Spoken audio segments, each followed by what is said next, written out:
Ya. Sehingga kalau kita diminta bicara ya kalau sekarang ya masih ada waktu dan peluang ya untuk baik. Karena Presiden kan pernah setuju bahwa dia terbuka terhadap kritik.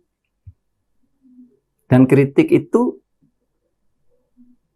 ya vitamin kan bagi demokrasi.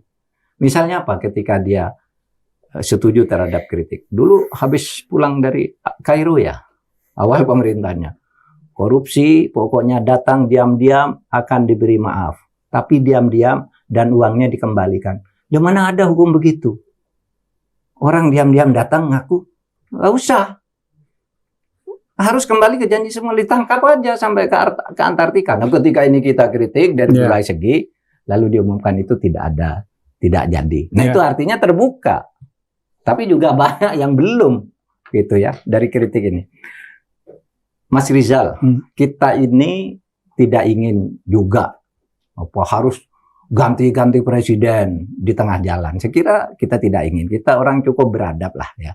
Karena begini, karena siapapun gantinya pasti akan menghadapi kritik juga. Jalan keluarnya ditampung aja kritik baik-baik gitu ya. Karena semua akan punya masalahnya sendiri. Tapi kalau keterlaluan show-nya gitu ya, keterlaluan nangganya itu lalu rakyat biasanya mual juga, akhirnya bersuara. Karena rakyat tuh tahu menyelesaikan masalah itu tidak mudah gitu. Lalu yang penting mari kita mulai ya memperbaiki dengan tekad kita ikut ketentuan konstitusi dan hukum.